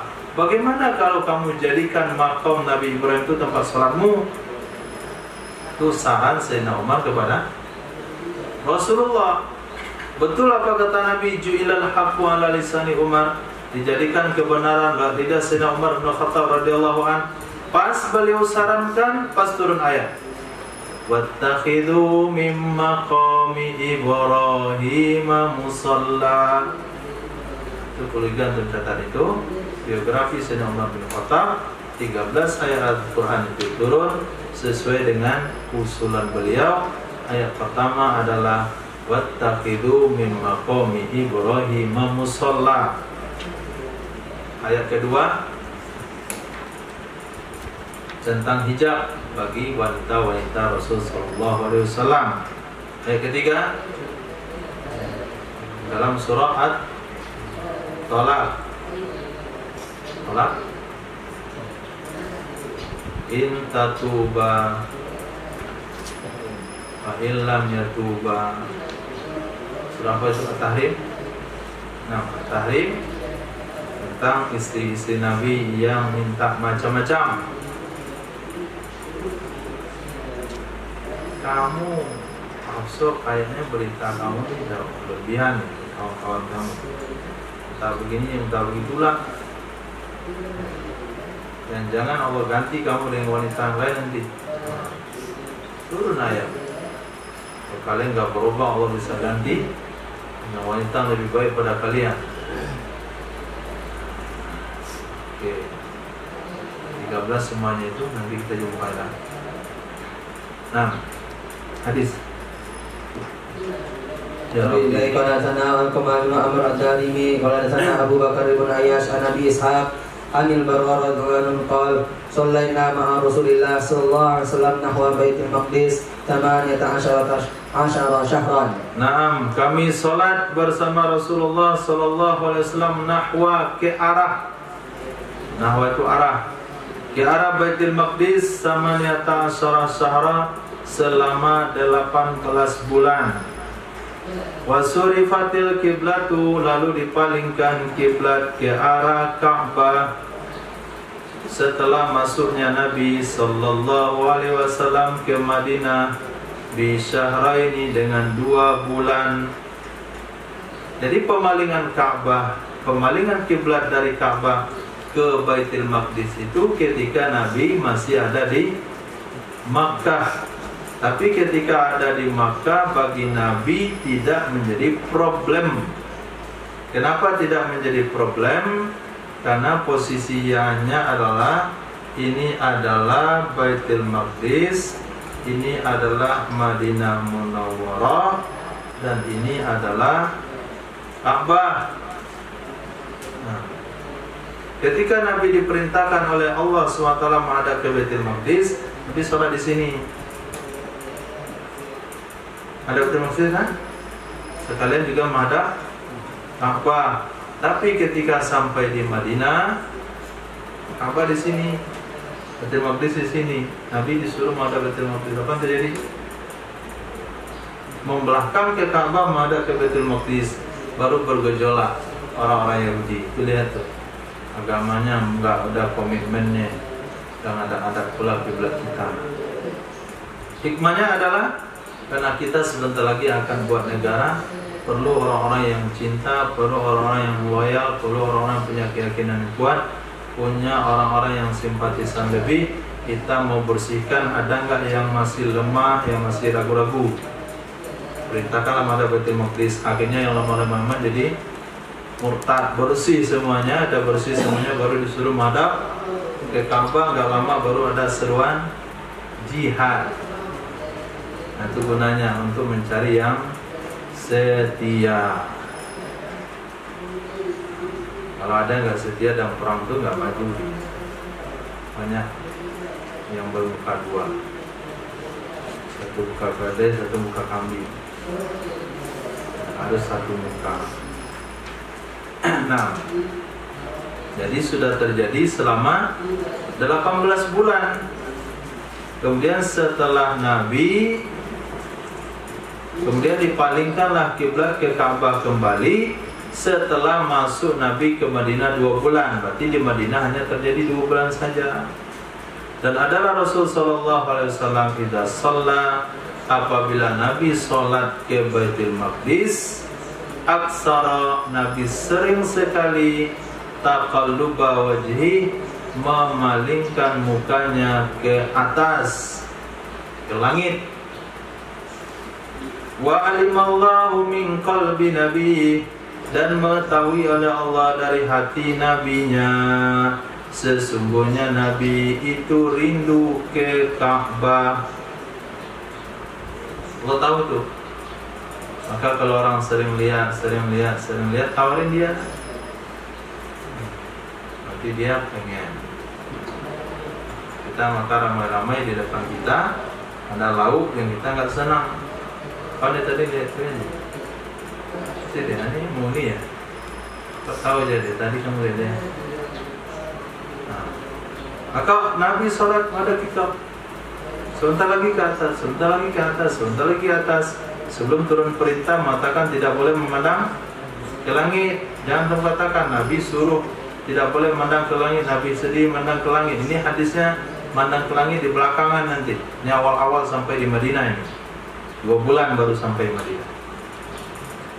Maka Nabi sering memalingkan mukanya ke langit. Maka Allah tahu dari hati Nabi, sesungguhnya Nabi pengen menghadap ke Ka'bah. Fasaida Jibrilu, maka naiklah malaikat Jibril.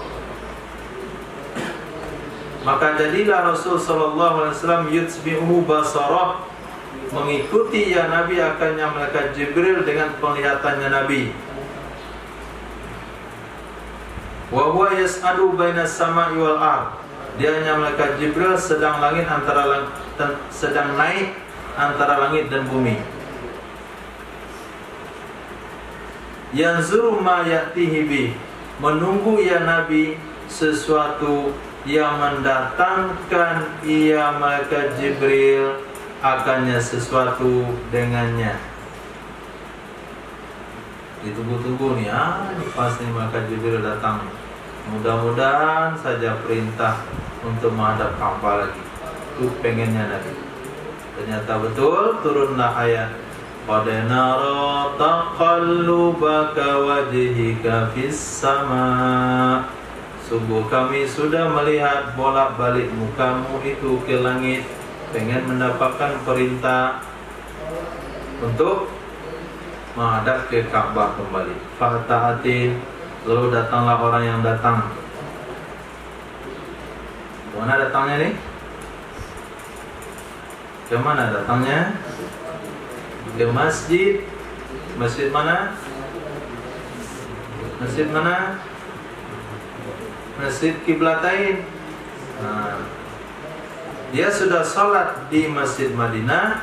Dia mau pulang ke rumah dia. Sebelum sampai di rumah dia ada masjid kampung kecil. Ke situ dia datang. Faqala, dia katakan, innal qiblah, sesungguhnya kiblat sungguh telah dipalingkan lagi ke Ka'bah. Waqad salaina rak'ataini ila Baitul Maqdis, sungguh kami telah salat 2 rakaat ke Baitul Maqdis waktu itu. Jadi perintah itu datangnya, omongan dia itu dia sampaikan ke kami ketika kami sedang salat Isya, dan kami sudah salat ke Baitul Maqdis 2 rakaat. Wa nahnu ruku', sesungguhnya kami sedang ruku'. Rakaat ke berapa itu? Rakaat ke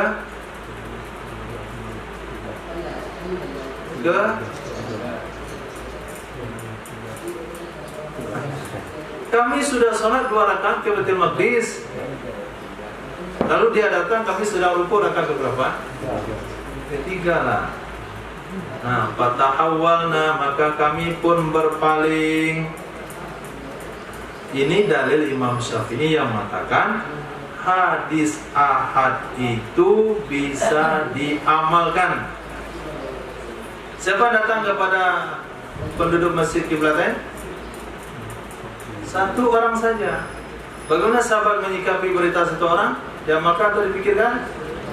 Langsung diamalkan. Fatahawalna, kata Imam Syafi'i, itu sahabat saja ngamalin hadis ahad, masa kalian nggak ngamalin? Nah, jadi menurut mazhab Imam Syafi'i, hadis ahad itu menjadi sumber hukum. Mazhab lain enggak. Wabanaina, dan kami lanjutkan sholat ala ma madha, atas apa yang telah berlaku, yang sudah berlalu dari sholat kami. 2 ke Baitul Maqdis, 2 juga ke Ka'bah, sehingga dalam masjid tersebut telah dilaksanakan 1 sholat menghadap 2 kiblat, diberi namalah dengan Masjid Qiblataini. Maka berkatalah Rasulullah SAW, wa Jibril, kaifa haluna fi salatina ila Baitul Maqdis, bagaimana nasib keadaan kami tentang sholat kami selama ini ke Baitul Maqdis. Nah, bagaimana itu? Bagaimana nasibnya? Turunlah ayat, wa ma kana Allahu liyudhi'a imanakum, tidak adalah Allah itu sungguh menyia-nyiakan ia akan iman kalian. Nah, ini menjadi dalil oleh ulama dalam hadis ini, dalam ayat ini. Ditanya sholat, Allah jawab dengan iman. Maka definisi iman itu adalah tasdikun bil qalbi, takrirun bil lisani, amalun bil arkani. Mana dalilnya amalun bil arkani? Nabi tanya tentang sholat, Allah jawab tentang iman. Terakhir, Haddatsana Muhammad bin Yahya Al-Azdi qala haddatsana Hasim bin Qasim wa haddatsana Muhammad bin Yahya An-Naisaburi qala haddatsana Asim bin Ali qala haddatsana Abu Ma'shar an Muhammad bin Amr an Abi Salamah an Sayyidina Abi Hurairah radhiyallahu anhu qala Rasulullah sallallahu alaihi wasallam ma bainal masyriqi wal maghribi qiblatun. Jarak antara timur dan barat itu adalah kiblat. Antara timur dan barat adalah kiblat. Kita orang Indonesia madhabnya kemana?